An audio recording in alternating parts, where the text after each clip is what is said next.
Hello and welcome to Non-Stop Wrestling Chat. My name is Barry and this is week number 2 of my fantasy booking kind of thing that I'm doing. Obviously last week I thought it was pretty cool. I liked what I was doing. I got a couple of good reactions from it.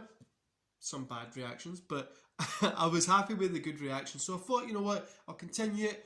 We'll see how it goes. We'll let it play out. It's a kind of new series, so yeah, I hope you enjoy it. Anyway guys, don't forget to hit like, subscribe and that beautiful notification bell. Always have to get that cheap little plug in there. And let's get started. So as always, we kick off with Raw, then we go to NXT, then we go to SmackDown. So Raw first. So we kick off with Charlotte and Becky coming out. By the way, if you haven't seen last week's, go watch last week's because you won't get this week's. But you can get it because it will tell you about it. Let's get started, guys. So the kick off with Charlotte and Becky coming out. Becky grabs the mic saying that, sorry guys, my moustache is all over the place today. Grabs the mic saying that she's tired of the way she's getting treated and stuff like that at the minute. She's just sick and tired of the fans bitching about everything that these people we do in the ring every single night, and we're putting our bodies on the line and blah blah blah. And how Charlotte is one of the greatest wrestlers of all time, was it on Mania? This isn't all just down to the fans, it's the office as well, that back office which isn't doing anything to try and help or nothing. And then Ahsoka's music hits, Asuka's music hits. I need to stop calling that Ahsoka. So Asuka's music hits. It's Io Shirai that walks out. Everybody's like, why the hell's her music hitting? And then Asuka comes from the back, she attacks Becky and Charlotte. This turns into a match right there and then. So Io picks up the mic and says, I want a match right now. So you get Becky and Charlotte versus Io and Asuka. Becky and Charlotte get the win here due to Bayley interfering. So Bayley's kind of what we're doing here is building this kind of women's division up a little bit more with like a dominant women's, what they call it, group. Jesus, stable.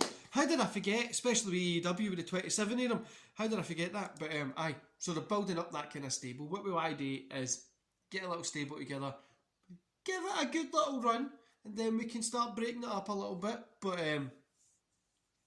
so the three women do a beatdown after it to Io and Asuka. Then we clip to Shelton getting ready for the 4-way dance tonight. Then we get that 15-man cross-brand battle royale with the TV championship, which is coming. So this decides who the winner is. We get the unveiling of the TV championship first. Then we get R-Truth. These are the people that are in it. You've got 15, obviously. R-Truth, Jeff Hardy, The Miz, Morrison, Riddle, King Corbin, Otis, Sami Zayn, Finn Balor, Adam Cole, Pete Dunne, Kyle O'Reilly, Rey Mysterio, Robert Roode, Dolph Ziggler. During the match, Omis and AJ come out to help eliminate Roode and Ziggler to keep pushing that food. Jeff Hardy gets the win. Jeff celebrates with a belt. I thought it was only suitable that we gave him the TV title first. Obviously, I don't know if maybe we're going to be able to bring in like a legend or two here or there, but this is what we've got. Then Blackheart and Moon storm into Stephanie's office and kind of demand that they get their titles as they won them fair and square on NXT. Stephanie says that Rigo had no right to make this a match on NXT for the Raw Tag Team Championships as well. Then she says, but because I'm so kind, I'm happy to give you the number 1 contender match tonight against Mandy Rhodes and Dana Brooke. I wanted to put them in there just so they can kind of get used a little bit. By the way, guys, I'm updating this notepad. So this is my old work notepad. I've got a new one that will be quite fancy, which will be coming next week. Then we get Mandy Rose, Dana Brooke versus Moon Blackheart. Moon Blackheart get the win, but after Nia and Shayna do a run-in, they attack Moon and Blackheart and kind of take both of them out a little bit. After this, kind of Moon and Blackheart say that they want them now. They don't want to wait till next week or anything like that. Shayna gives it the old, my leg's sore, Nia's got all my back, I can't make it, and stuff like that. Like, Shayna's really selling this leg. She's like, I've really hurt my leg, we can't wrestle. I would be able to beat you tonight.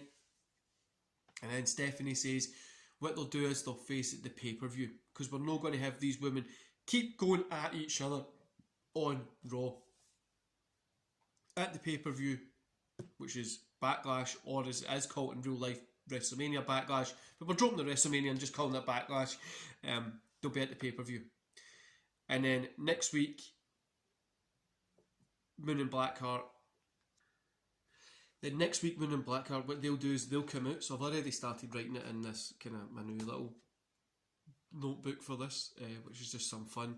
But Moon and Blackheart will come out and they'll say, we won't use at Backlash in a ladder match to decide who is the NXT and Raw Women's Tag Team Championship. Championship. That will be next week, the start of the show.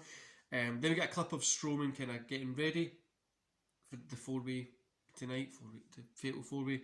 The US Championship match, which is Sheamus versus Mustafa Ali. Sheamus gets a win clean. Then we get a clip of Orton getting ready. MVP and Bobby Lashley come out to sit at the ringside to watch the Fatal 4-way, because it's a number 1 contenders match for that. We get Shelton Benjamin versus Orton versus Drew versus Strowman. Winner, Drew McIntyre. So Drew gets the win over. But like I said last week, this match is here to put Shelton Benjamin over. He gets so close to winning, and he just kind of gets that lose there. But then Drew kind of attacks MVP with a chair, and Bobby kind of walks off. So he just kind of walks off, lets MVP deal with that. NXT, guys. So we get Blackheart and Moon opening up. So it's Blackheart and Moon versus Lil Ray and Hartwell. After the match, Shayna and Nia come out again. They attack the women, they all kind of brawl. Nia gets Moon up, puts her through the announce table. Blackheart gets kind of took out by Shayna. Nia and Shayna pick up the NXT and Raw Women's Tag Team belts and they walk off. Tommaso Ciampa versus Isaiah Scott. Ciampa gets the win here. Alienate kind of calls out Loomis. Loomis comes out, beats up Alienate. Security separate them. They're kind of holding each other back. They break off from security and Alienate demands a match tonight against Loomis. Loomis agrees. Johnny Gargano with Austin Theory versus Bronson Reed after last week's kind of beatdown. Johnny Gargano gets a win. Theory hit Reed with some brass knuckles that he had hidden in his coat jacket or whatever he had on. Hits him with the brass knucks. Knocks him out. Gargano gets the win. They run off. Then we get Alienate versus Loomis, main event. Loomis gets the win with Aleister Black's help here. So Aleister Black comes out and kind of helps Loomis. Obviously, last week we seen Aleister Black saying on SmackDown that he's tired of the position that he's in. He's not getting what he deserves, and that's what we see here as well. We kind of see him just kind of try to build a team around him that they're going to be able to push and get what they deserve, or what they feel they deserve. Anyway, guys, now we're on to SmackDown. We open up with Edge in the ring, cutting a promo on Bryan about what happened last week. Bryan then comes out and gets in the ring. He gets the mic just before he's able to speak. Edge hits the spear on him. Shane McMahon's music hits. The kind of security have separated them. They're in the middle of the ring. They've got them at either corner. McMahon comes out and he says,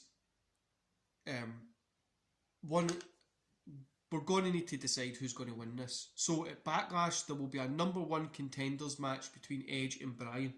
So I've wrote here as a side note, I used a wee colour pen when I was in work yesterday. Fancy, I know. I've wrote here a future steel cage match. Because I've got a few other things coming up tonight on this kind of story for me for SmackDown that you'll see, but I think a future steel cage match in this way would really, really work. But yeah, both men agree. Then we go to a break. Cesaro's in the back with Deville. He's demanding that he gets his shot at Adam Cole after he attacked him after the match last week. He said he's had enough, and Deville says, you know what, we've got some space, you're on next.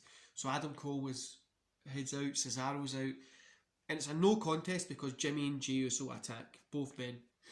They throw Cesaro into the steps, they beat up Cole. Roman comes out, he holds up Cesaro's face and says, you're never going to get this belt, ever. Jimmy and Uso hold him up, then he hits him with a spear. He does the same to Adam Cole. And then they kind of just walk off to the back, and you can hear him saying that you will never be as good enough to challenge for this. Then we get the TV Championship, R-Truth versus Jeff Hardy. Jeff gets the win clean. Sheamus versus John Morrison. Sheamus gets the win clean. Then we get Cesaro in the back saying he wants Roman Reigns. Then Cole says he wants in on this action. He's here to make a name for himself. He's here to prove that he's the best in the world. And he's not taking any losses for it. He beat down Cesaro. And in the match, he believes that he had Cesaro in the bag. In comes Shane McMahon. He says, next week we'll have a match between Cesaro and Cole versus Jimmy and Jay. Whatever team wins will be added to the Edge versus Bryan match. Crowd we go to break, whatever. Then we get Camilla versus Liv Morgan. Camilla gets the win here. She challenges Bianca after the match. So she picks up the mic, she gives it a little bit of talk, you know what I'm trying to say here. But Sasha interrupts and says, look, I've bet you before, I should be the number one contender. It was a fluke that Bianca got to win. I'm the best women wrestler on the planet. Camilla kind of says, well, I want to challenge you next week and we'll prove who's the best women wrestler on the planet. Whoever wins next week gets the number one contender match at Backlash. Then Ziggler and Rude come out and challenge AJ and Omos to a match at Backlash. They say they'll be waiting for their answer just as they're kind of heading away. AJ and Omos pop up on the big screen and say, you can have an answer right now. We agree, but we get to pick the match type. Then obviously they were kind of heading around. Rude was staying there, so we got Nakamura versus Rude. Rude wins via Ziggler's interference. Then we get the main event, which is a squash match. Roman Reigns versus Sami Zayn. Roman goes over clean. It's just to make Roman look even more dominant than what he is. Sami Zayn gets a couple of punches in here and there. He ends up getting Roman down. He goes for the pin. He gets the 1-2. Then Roman gets up and just beats the shit out of him. Roman says no matter who you put in front of him, he's going to go through him. He's got no time for this carry on. And next week, he knows Jimmy and Jay is going to get the win over Adam Cole and Cesaro, meaning that at Backlash, you'll have you'll have Bryan versus Edge versus Jimmy versus Jay, and he knows those two are going to win. One of them's going to win, and they're going to lay down, let him pin, and it's an easy night's work. I thought this was really cool. It's a really cool kind of concept. After this, Roman and Heyman leave. Guys, that's how I would have booked the week. This is fantasy booking, you know what I mean? Like, it's not like I'm fucking seriously trying to like book Raw or SmackDown and stuff better than what people who get paid for it do, which sometimes you might think that I probably could do that. But anyway, I think that would be pretty cool because then you think you're building up for that pay-per-view a good couple of weeks in advance. I would have had the pay-per-view further away than where it is, but you're building up for a good couple of weeks in advance, and also you're starting to set things in play. There's going to be a fatal four-way match, which is going to see who gets the shot at the championship. We haven't seen Edge and Bryan's reaction to that yet. We're going to get that next week. Are they going to come out and intervene, see who wins? What's going to happen with that big kind of tag team next week? You've got the Raw stuff going on. NXT seems pretty good. There's a lot of things going on. That Blackheart Moon and Nia and Shayna. Now, I know people don't like Nia and Shayna and stuff like that. I'm really using them there pretty much to get the belts off of them onto Blackheart and Moon. My big goal is to unify the belts. Maybe not unify the NXT belts, but unify the belts in some way that you're the world champion and it's the world champion. It really means something. Anyway, guys, I hope you enjoy the rest of your day. That's me being fantasy booking week number 2. I'll see you back next Tuesday for week number 3. I also have, obviously, podcasts coming up this week. We have a ton of content, as always, and I hope you enjoy it, guys. Enjoy the rest of your day.